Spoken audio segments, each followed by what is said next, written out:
Welcome to Flint Wrestling. I want to talk about the only time that I can recall where I actually cried during a wrestling match. It was, let me see, it was somewhere around 84, 85-ish, 1984, 85, somewhere in that area when Don Muraco, the magnificent Muraco, I'm not sure if he was Intercontinental Champion at the time. He may have been, or I can't remember, because that was around the time Greg Valentine, Tito, and Morocco were the Intercontinental Champion. But anyways, he had a match. Well, he had a lot of great matches with Ricky Steamboat, Ricky the Dragon Steamboat, and everybody loved Ricky the Dragon Steamboat back then. Anybody that was a wrestling fan, he was the ultimate babyface. Probably between him and Sting, probably the two best baby faces probably ever, in my opinion. And I can only go by what I've watched and what I've seen. Okay, I don't go back, the territories and all that other shit. But there was a spot where Mr. Fuji and Muraco, they had ambushed Steamboat. Fuji and Muraco, all three of them were in the ring. They had some kind of black strap. I don't know if it was a belt or a strap, but they had a strap. And Fuji was holding Steamboat, and Muraco was holding Steamboat. Muraco had his legs, and Fuji had him by the neck. And the strap was around was all the way around his neck, where it was looked like it was legitimately choking him. They ended up swinging him like this, and then they threw him over the top rope with that strap still around his throat. And I mean, I think that the way I remembered it, Steamboat's fingers may have been, there to ease a little bit of the pain or the strangulation. But I legitimately thought that Ricky Steamboat was getting strangled to death, and it scared the hell out of me. I wasn't boohoo crying where I was crying all loud, but I was definitely sniveling, I thought that one of my heroes I thought he was literally getting ready to die. I thought they were trying to kill him, like literally. At that time, when I was 8 years old, somebody had smartened me up. I knew that wrestling was what it was, a work.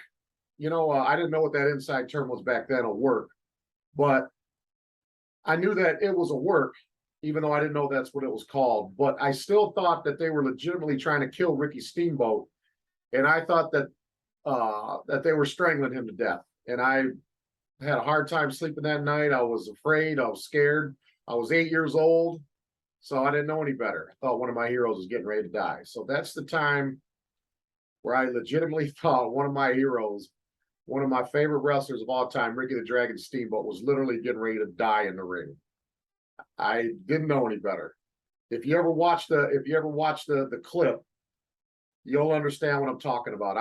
I know hindsight 2020, I know you'll be able to see that they're not going to kill him, but when an 8-year-old child sees that for the first time and he loves Ricky Steamboat to death, you can see why I felt the way that I felt.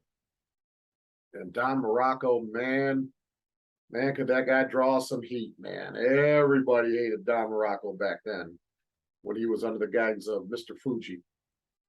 And so I wanted to share my experience of the time that the only time that I can remember that I cried during a match or an assault, because I don't even think it was a match anymore. The match was over. They just viciously assaulted the guy and almost killed him. So Don Muraco, if you ever happen to see this, I just want to say thank you for scaring me to death, thinking you were going to kill my guy. I'm sure you and Steamboat have had some laughs about that over the years. And another thing, to the Magnificent Muraco, the Magnificent Podcast. I think you have a good podcast. I love your storytelling. You're one of the best big men I've ever seen.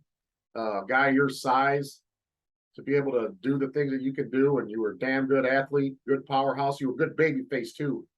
A couple years after the attempted strangulation of Ricky Steamboat. hell of a baby face, man. We all loved you, man, especially when superstar Billy Graham walked down the aisle with you and you both were wearing the tie-dye shirts. That was cool. And Ricky Steamboat, what can I say, man? One of the greatest baby faces of all time. Will pretty much be noted for his match against Randy Savage at WrestleMania 3, which is regarded by a lot of people as the greatest match of all time. That's on a lot of lists. Of course, he had the legendary heavyweight title bout with Ric Flair in '89. I know they wrestled probably 2,000 times other than that, but the match that we remember is when Ricky Steamboat won the NWA championship in '89.